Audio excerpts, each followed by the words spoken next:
The forward operating base sat in a bowl of dust and stone, ringed by mountains that turned purple at dusk. Staff Sergeant Marcus Webb had been in Afghanistan long enough to know the difference between routine silence and the kind that made your skin crawl. This was the second kind. His SEAL team had been pinned down for 6 hours in a valley that wasn't supposed to have enemy contact, watching their ammunition count drop while insurgent fire crept closer from three sides. The AC-130 gunship that was supposed to provide cover had been diverted to a troops-in-contact situation 40 clicks north. The Apache were grounded by a dust storm, and the F-16s had burned through their loiter time and gone home. Webb pressed his radio and requested immediate close air support, his voice steady despite the rounds snapping overhead. The response came through garbled with static, a female voice he didn't recognize reading back grid coordinates with clinical precision. Call sign Hammer 21, an A-10 Thunderbolt. Webb had worked with warthogs before, loved their ugly brutality and the sound of that GAU-8 Avenger cannon that made the earth shake. But something in the pilot's tone made him uneasy, a formality that felt like someone trying too hard to prove they belonged. He didn't have time to care. The insurgents were massing for a final push, and his men were down to their last magazines. The A-10 appeared as a dark cross against the fatting sky, flying low and slow in a way that seemed almost suicidal. Webb watched through his rifle scope as the aircraft made a wide orbit, canopy glinting orange in the sunset. The pilot's voice crackled through his headset, requesting confirmation of friendly positions and asking about anti-aircraft threats with the kind of methodical calm that made Webb think of surgeons, not warriors. He gave her the briefing in clipped sentences, marking smoke for their position, while his spotter painted laser designations on enemy strongpoints. The A-10 rolled in without hesitation, that distinctive engine whine building to a roar as 30mm rounds chewed through a Taliban fighting position with mechanical precision. Webb felt the concussion in his chest, saw dirt and debris fountain into the air. The insurgent fire slackened immediately. Hammer 21 pulled up, banked hard left and came around for another pass before Webb could even call the correction. This pilot knew her business, but as the second gun run shredded another enemy position, Webb noticed something that made his blood run cold. A thin gray trail was streaming from the A-10's left engine, barely visible against the darkening sky. Fuel leak. Maybe hydraulic fluid. The pilot hadn't said a word about it, just kept working the pattern like nothing was wrong, methodically dismantling the ambush that had his team trapped. Webb keyed his radio, his voice urgent. Hammer 21, say status of your aircraft, I'm seeing smoke. The pause that followed lasted 3 heartbeats too long. When the pilot responded, her voice carried the same clinical calm, but Webb heard something underneath it now, a tightness that came from pain or fear or both. Hammer 21 is mission capable, continuing close air support. It was a lie, and they both knew it.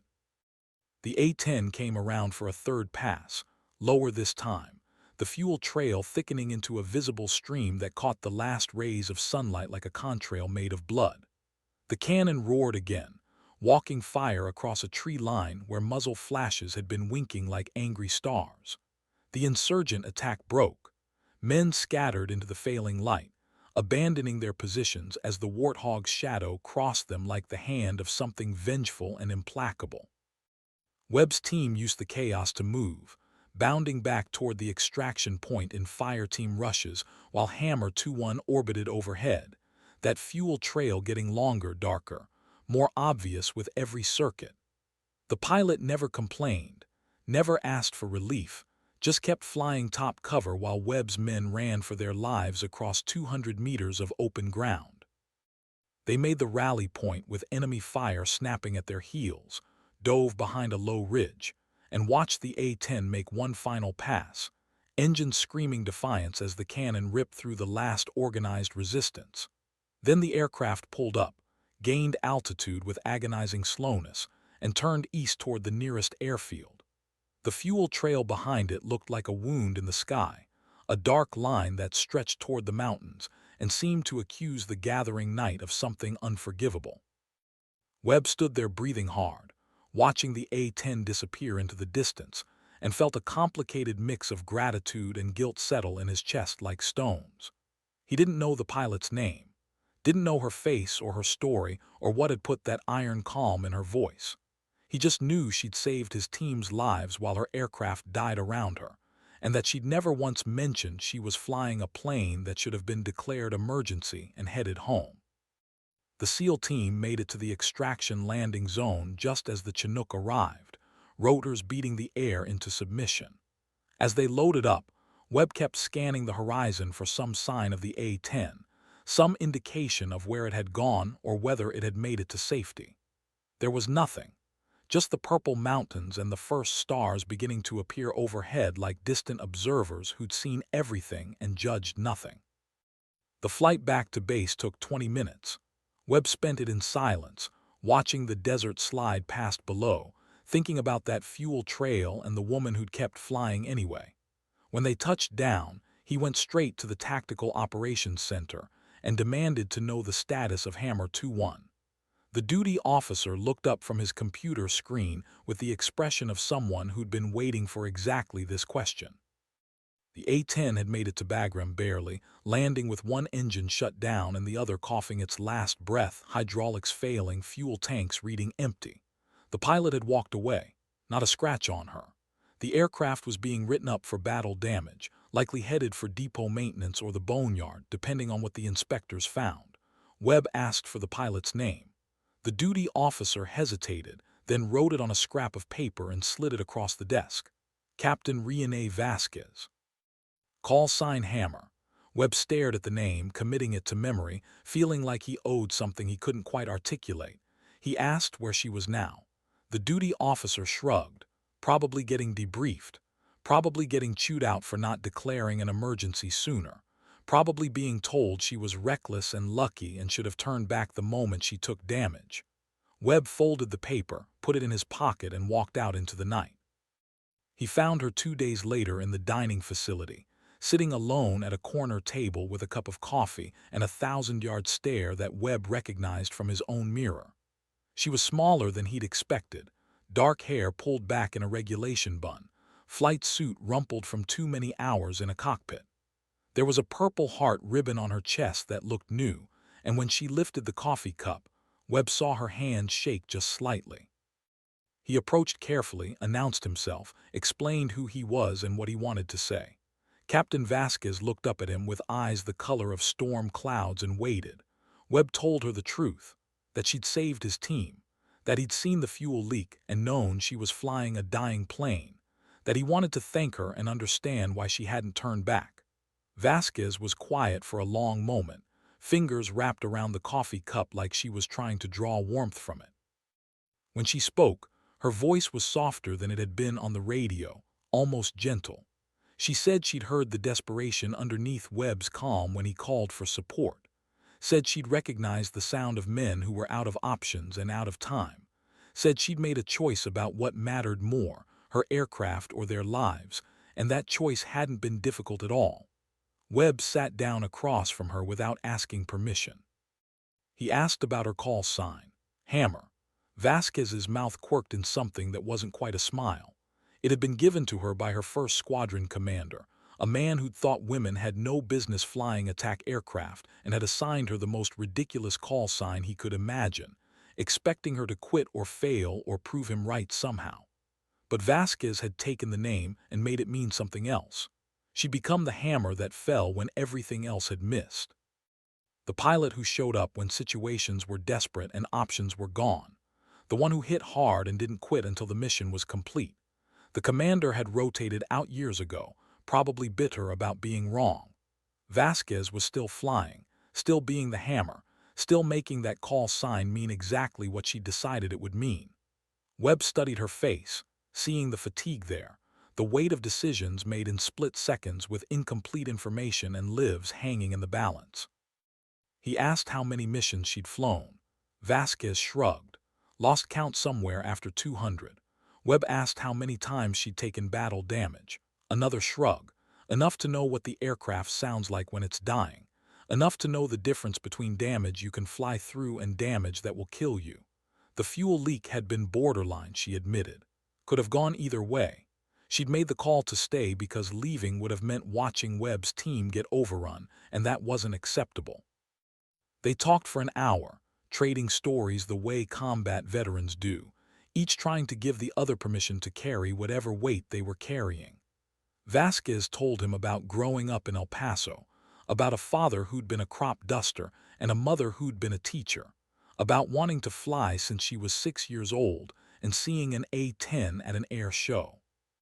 She joined the Air Force at 18, fought her way through training despite instructors who'd given her impossible standards and hoped she'd quit, earned her wings and proved herself one mission at a time until the doubt turned into grudging respect and finally into something that looked like acceptance.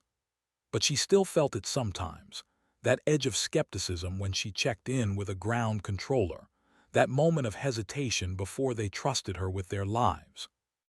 Webb told her about his team, about the men she'd saved, about wanting her to know their names and faces and stories because they were real people, not just grid coordinates and radio calls. He showed her pictures on his phone.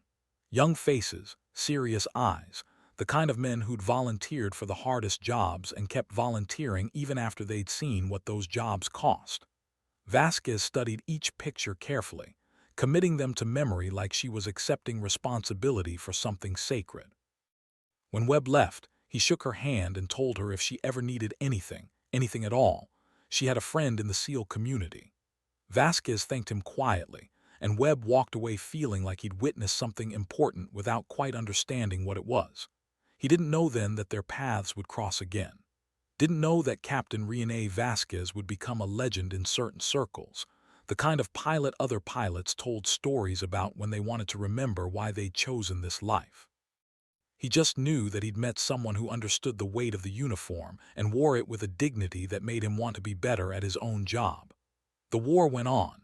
Missions stacked up like cordwood, each one blurring into the next until time became meaningless, and the only measure that mattered was whether everyone came home. Vasquez flew her rotations, logged her hours, took her hits and kept flying. The A-10 she'd brought back bleeding fuel went to depot maintenance and returned to service 3 months later with new engines and fresh paint. By then, Vasquez was flying a different aircraft, same ugly profile, same devastating capability, same call sign painted below the canopy in letters that looked like they'd been written with violence. The stories started to spread. Ground units began requesting her specifically when they needed close air support, asking for Hammer by name because they'd heard she didn't quit and didn't miss. Other pilots started paying attention, watching her tactics, studying the way she worked a target area with methodical precision. The squadron commander, a new one now, someone who'd come up in an air force that was slowly learning to judge pilots by their performance instead of their gender, put her in for a distinguished flying cross. The paperwork detailed that mission in the valley, the fuel leak she'd ignored, the lives she'd saved by refusing to declare emergency and return to base. Vasquez accepted the medal at a ceremony where everyone stood at attention and pretended not to notice that she looked uncomfortable with the recognition. She gave a brief speech about teamwork and training and the honor of serving with professionals who trusted her to do her job. She didn't mention the fear she'd felt when the engine warning lights came on, or the calculations she'd made about fuel burn rates and distance to target, or the way her hands had shaken after she'd shut down the engines and climbed out of the cockpit at Bagram. Those details stayed private, locked away in the place where warriors keep the things they can't share. 6 months later, Webb's team was back in Afghanistan for another rotation, and the situation was worse. The Taliban had gotten smarter, more aggressive, better equipped. They'd learned to move in bad weather, to use terrain that made air support difficult, to exploit the seams in American strategy. Webb found himself in another valley, another ambush, another desperate call for close air support while his team burned through ammunition and tried not to think about what would happen when they ran dry. The voice that answered his call was immediately familiar, that same clinical calm with iron underneath it. Hammer 2-1 inbound. Webb felt something loosen in his chest, a tension he hadn't realized he was carrying. He briefed the situation, marked his position, and watched the sky like he was waiting for salvation. The A-10 came in low, hugging the terrain, threading between mountains with the kind of confidence that looked like arrogance until you understood it was actually skill. Vasquez worked the target area with surgical precision, her cannon fire falling so close to Webb's position that he could feel the heat from the rounds. She made 5 passes, each one perfectly executed, each one chewing through enemy positions with relentless efficiency. When she pulled off target, the valley was quiet except for the ringing in Webb's ears and the sound of his own breathing. The team moved to the extraction point without taking further contact. As they waited for the helicopter, Webb looked up and saw the orbiting overhead, that familiar profile backlit by afternoon sun, and felt a gratitude so intense it was almost painful. He keyed his radio and said simply, "Hammer, you're a goddamn artist." The response was immediate, Vasquez's voice carrying the hint of a smile he couldn't see but somehow knew was there. "Just doing my job, Sergeant. Stay safe down there." The words were professional, correct, exactly what was supposed to be said on an official frequency. But Webb heard the warmth underneath them, the recognition of shared experience, the acknowledgement that they were part of something larger than themselves. That night, back at base, he learned that Vasquez had been flying for 8 hours straight when she'd responded to his call, that she was supposed to have been relieved 2 hours earlier but had stayed on station because the valley was hot and ground units needed coverage. She'd gone through 2 aerial refuelings, taken on fuel from a tanker while other pilots waited their turn, just to maintain her position over terrain where Americans were operating. Webb shook his head in disbelief and wondered what kind of person chose that kind of exhaustion voluntarily. The answer came in pieces over the next year, assembled from stories shared in quiet moments by people who'd worked with Vasquez or flown beside her, or been saved by her when everything went wrong. She was relentless, they said. Focused. The kind of pilot who studied target folders until she could draw them from memory, who knew her aircraft's capabilities down to the last pound of fuel and the last round of ammunition, who treated every mission like it was the most important thing she'd ever do. But she was also kind in unexpected ways, patient with new wingmen who made mistakes, quick to credit her crew chief and maintenance team for keeping her aircraft mission ready, willing to stay late going over tactics with younger pilots who wanted to learn from someone who'd seen combat and survived it with her skills intact. The duality fascinated people. This woman who was simultaneously a hammer falling on enemies and a teacher helping others learn to fly. Someone who could deliver violence with mechanical precision and then turn around and offer encouragement to a struggling lieutenant who was convinced they'd never measure up. Vasquez herself never seemed aware of the contradiction, or if she was, she never acknowledged it. She just kept flying her missions and doing her job with a consistency that made her exceptional precisely because she treated nothing as exceptional. In the second year of that deployment rotation, the situation in Afghanistan deteriorated further. The withdrawal was beginning, resources were being pulled back, and the remaining forces found themselves stretched thin across terrain that had never been fully secured. Webb's SEAL team was tasked with disrupting enemy supply lines in a mountain region that intelligence said was lightly defended. The intelligence was wrong. They walked into a trap that had been laid with patience and planning, found themselves taking fire from positions that should have been empty, watched their egress routes close like doors slamming shut. The situation went from bad to catastrophic in under 3 minutes. Webb called for immediate extraction, got told the nearest helicopter was 30 minutes out, and knew with cold certainty that they didn't have 30 minutes. They had maybe 5 before the enemy closed the noose completely. He made the call for close air support, not expecting anyone to be near enough to matter, and nearly collapsed with relief when Hammer 2-1 responded immediately. Vasquez was inbound from a training mission, ordnance load light, fuel adequate but not abundant. She told Webb to mark his position and prep for danger close fire support, her voice carrying that same calm that he'd learned to associate with impossible situations being handled by someone who refused to accept the word impossible. The A-10 came screaming over the ridge so low that Webb could count the rivets on its belly, cannon already spinning up, rounds falling like the wrath of something biblical.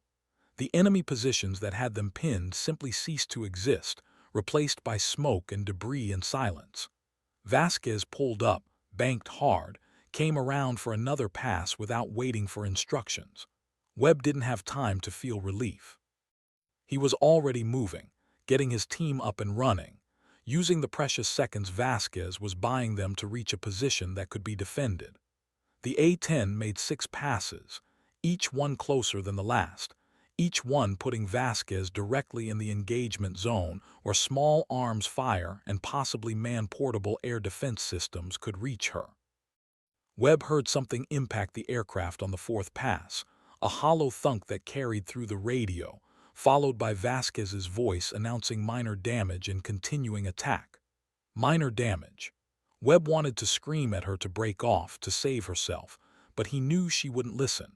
She was committed now, had made her decision, and that decision involved keeping his team alive no matter what it cost her. The helicopter arrived with Vasquez still flying top cover, her aircraft visibly damaged now, smoke trailing from somewhere after the cockpit. Webb's team loaded up in a chaos of rotor wash and shouted orders, while the A-10 circled overhead like a guardian angel that had seen too much war and decided to get involved anyway. As the Chinook lifted off, Webb watched Vasquez make one final pass, expending her last rounds on enemy fighters who were trying to set up a hasty anti-aircraft position. The cannon's roar echoed off the mountains, then fell silent, and the A-10 turned east toward safety with that smoke trail marking its passage like a signature written in desperation. Webb slumped in his seat, watching through the helicopter's open ramp as the Warthog grew smaller against the mountains, and felt something shift in his understanding of courage. It wasn't the absence of fear. It was the decision to act despite fear, to accept risk in service of something larger than self-preservation. Vasquez had that quality in abundance, and Webb suspected it would either make her legendary or get her killed. Possibly both. The helicopter crossed into friendly territory, landed at the forward operating base, and Webb's team stumbled out into afternoon heat that felt like walking into an oven. He went straight to the TOC, demanded status on Hammer 2-1, got told that Vasquez had made it back to her home field with damage to her right engine nacelle from what looked like heavy machine gun fire. The aircraft was grounded pending inspection. Vasquez was fine, already in debriefing, probably being asked why she'd remained on station after taking fire when regulations said she should have broken contact and returned to base. Webb knew what her answer would be before anyone told him. She'd stayed because ground forces were in contact and needed support. Simple as that. The regulations could say whatever they wanted. The reality was that good men would have died if she'd followed the book instead of her conscience. 3 days later, Webb tracked her down in the maintenance hangar where her A-10 sat with its engine cowling removed, crew chiefs swarming over it like surgeons performing triage. Vasquez was standing off to one side, watching them work, flight suit stained with hydraulic fluid and what looked like engine oil. She saw Webb approaching and straightened slightly, that automatic military bearing kicking in even when she was exhausted and covered in aircraft grime. Webb stopped a respectful distance away and just looked at her for a moment, trying to figure out how to say what he needed to say. Finally, he settled for the simple truth. "You saved us again." Vasquez shrugged, the gesture somehow managing to be both dismissive and accepting at the same time. "That's the job." Webb shook his head. "It's not, though. The job is close air support. The job is not staying on station after you take fire. The job is not putting yourself between ground forces and whatever wants to kill them." Vasquez met his eyes, and for the first time Webb saw something that looked like exhaustion in her expression, a weariness that went deeper than just physical fatigue. "Maybe not," she said quietly, "but it's my job, the one I chose, the one I keep choosing every time I strap into that cockpit." She gestured at the damaged A-10, at the hole in the engine nacelle that maintenance would patch but never fully erase. "This aircraft was built to take hits and keep flying. I figure I should honor that." Webb understood then what he'd been circling around. Vasquez didn't see herself as separate from her aircraft. She was the hammer, and the A-10 was just the tool that let her fall where she was needed. The damage she took was proof she was being used correctly, not evidence that she should be more careful. They stood together in the hangar, watching the crew chiefs work, neither feeling the need to fill the silence with unnecessary words.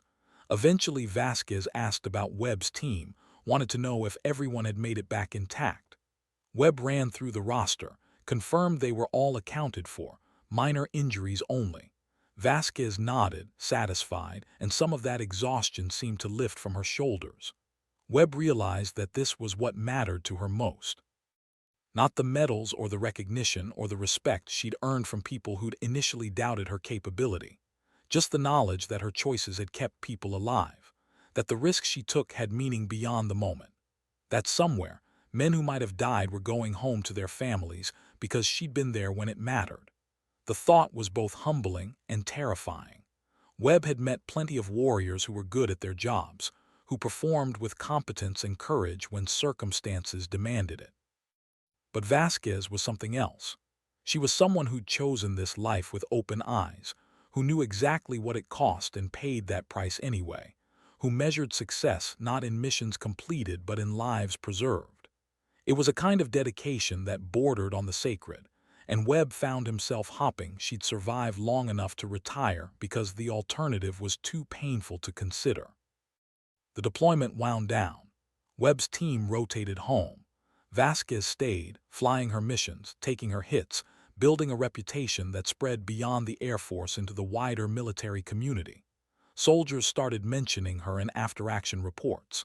Commanders started specifically requesting her when planning high-risk operations. The Air Force, slowly recognizing what it had, promoted her to major and gave her a flight leadership position where she could influence tactics and training. Vasquez accepted the promotion with the same quiet competence she brought to everything else, then went right back to flying combat missions because that's where she believed she could do the most good. The stories multiplied. That time she'd stayed on station during a sandstorm that grounded every other aircraft, navigating by instruments and memory to provide cover for a convoy under attack. That time she'd expended her entire ordnance load defending a combat outpost, then remained overhead with empty guns just so the defenders knew someone was watching. That time she'd flown a damaged aircraft 300 miles back to base rather than eject and lose the airplane, because she knew maintenance could fix it, and the Air Force needed every it could keep flying. The stories painted a picture of someone exceptional, but if you asked Vasquez about any of it, she'd just shrug and redirect the credit to her wingman, her crew chief, her squadron. She refused to see herself as special. In her mind, she was just doing what any competent pilot would do, meeting the standards she'd been trained to meet, fulfilling the oath she'd sworn when she put on the uniform.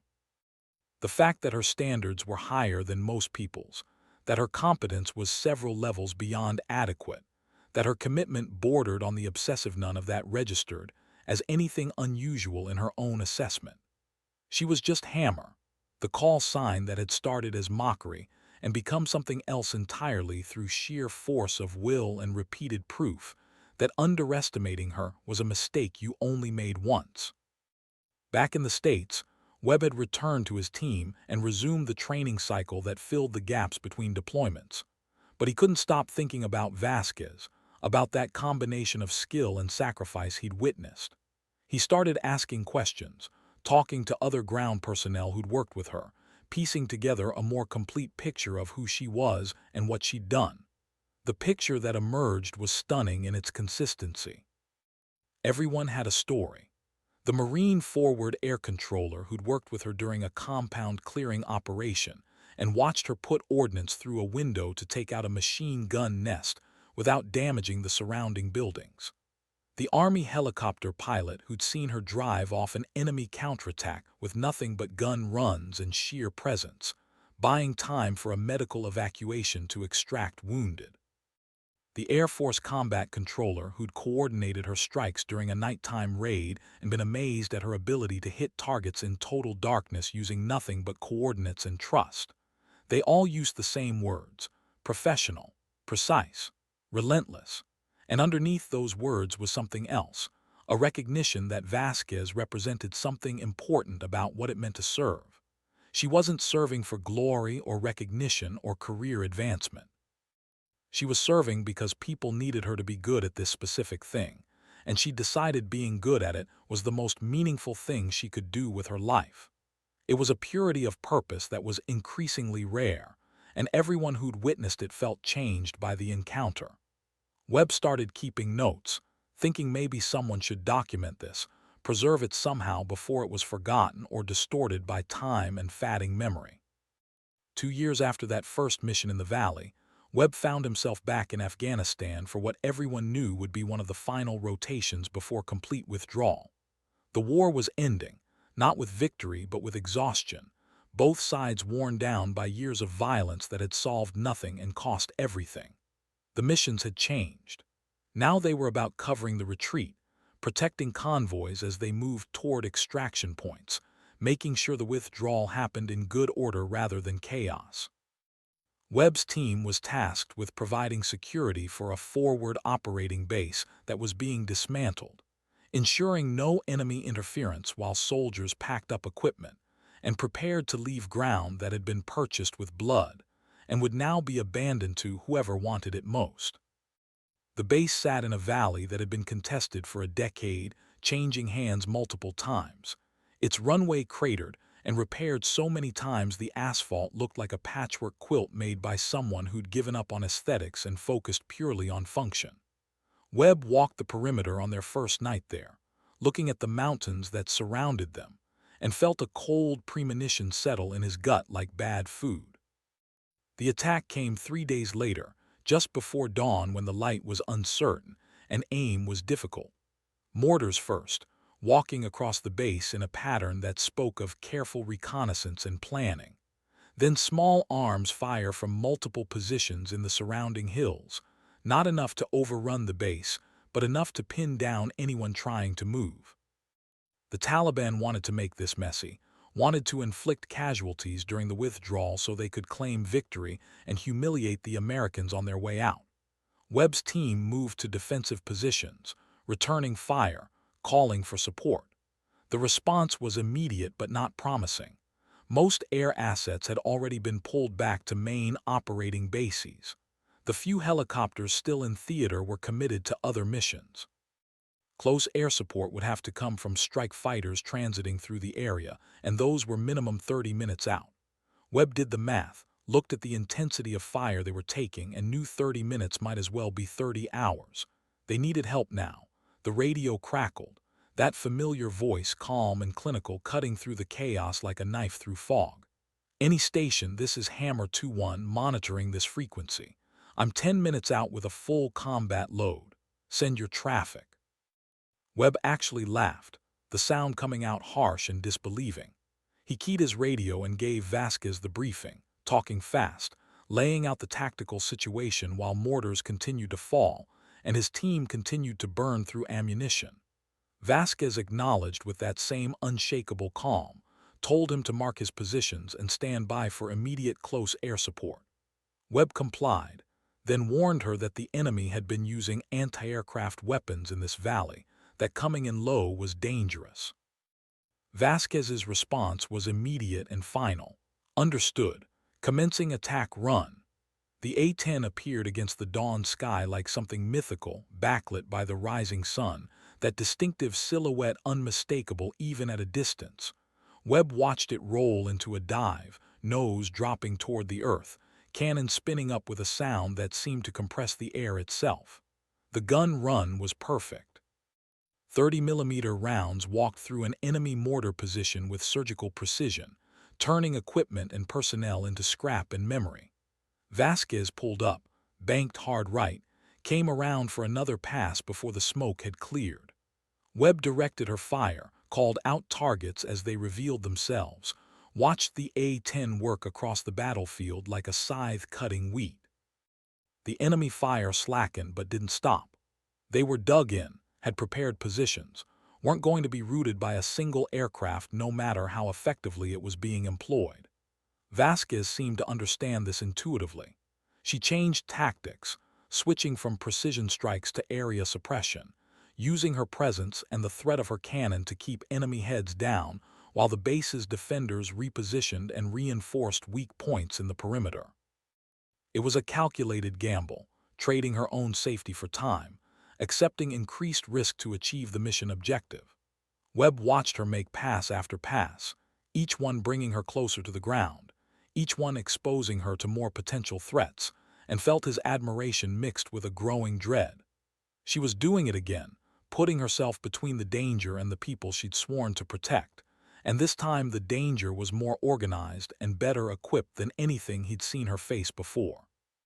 The distinctive crack of a MANPADS launch split the air. Webb saw the missile's smoke trail an instant before his conscious mind processed what it was. He screamed into his radio, trying to warn Vasquez, but she was already reacting. The A-10 dumped flares in a glittering cascade, pulled into a climb so steep it seemed to defy physics, turned inside the missile's engagement envelope with a violence that must have been crushing Vasquez into her seat. The missile went stupid, chasing a flare, detonating in a bloom of fire and shrapnel that looked too close, way too close. The A-10 kept climbing, kept turning, and for a moment Webb thought she'd made it clean. Then he saw the smoke, thicker than before, darker, coming from somewhere under the aircraft in a way that meant significant damage to something critical. Vasquez's voice came through the radio, tight with pain or effort, announcing she'd taken a hit and was assessing damage. Webb wanted to order her to break off, to run for safety, but he had no authority over her and she wouldn't have listened anyway. The A-10 leveled off, stopped smoking quite so dramatically, and began another approach to the target area. Webb listened to Vasquez run through her damage assessment, speaking in the clipped technical language pilots used when things were very bad, and emotions had to be locked away in order to function. Hydraulic pressure dropping, flight controls degraded but functional, engine temperature climbing, fuel transfer problems.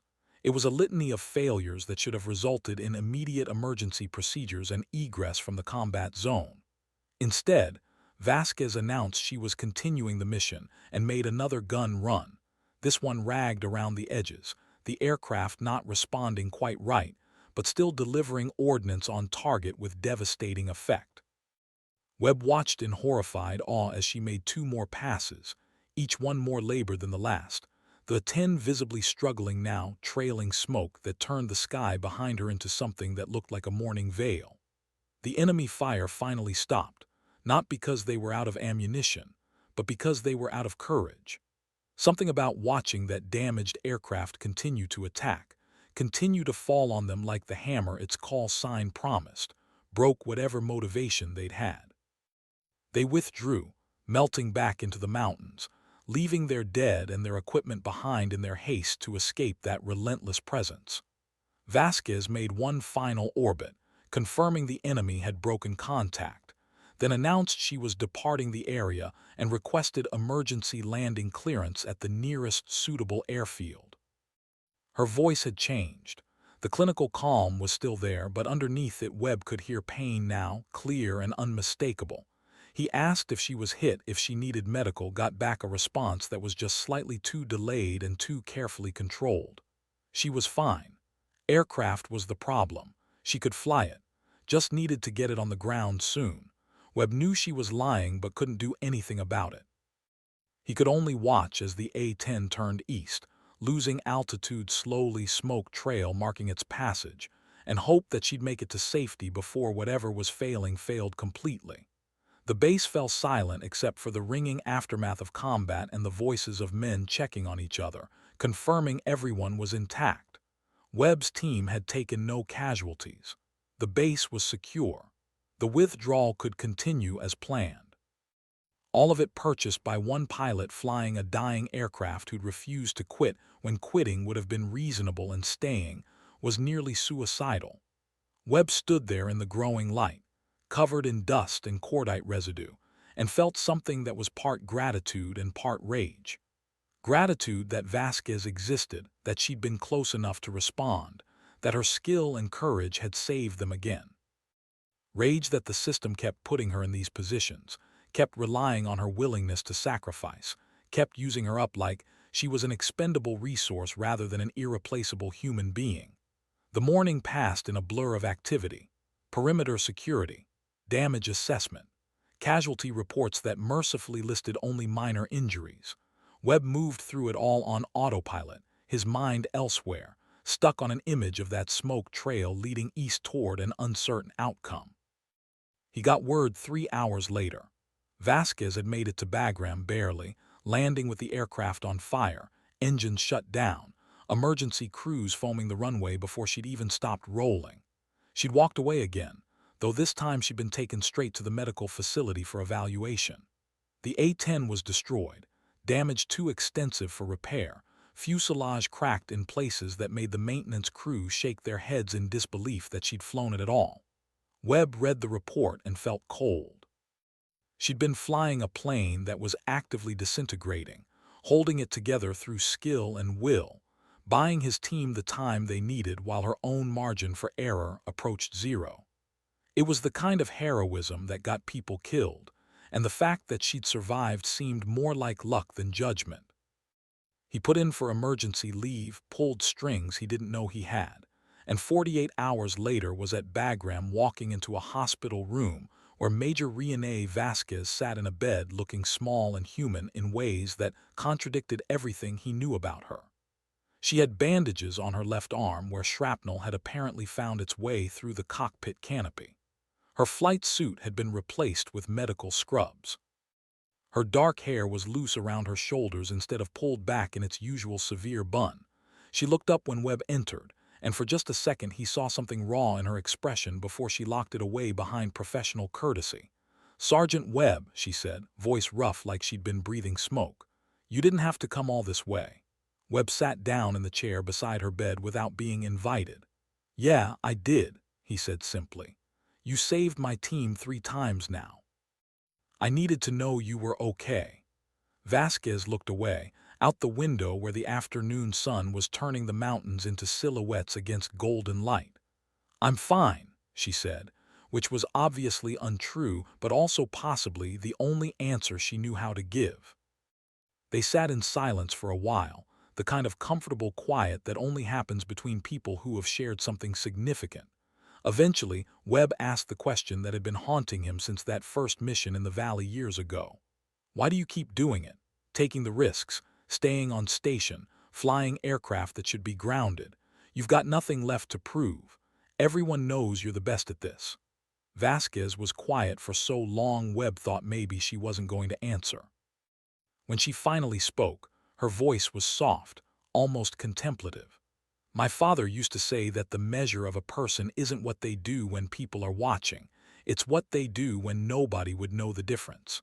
When I'm up there, when ground forces are in contact and need support, I'm the only one who knows whether I'm giving everything or holding something back. I'm the only one who has to live with that choice." She turned to look at him directly, storm cloud eyes holding his gaze with an intensity that made him want to look away. "I can't hold back, can't calculate acceptable risk and stay with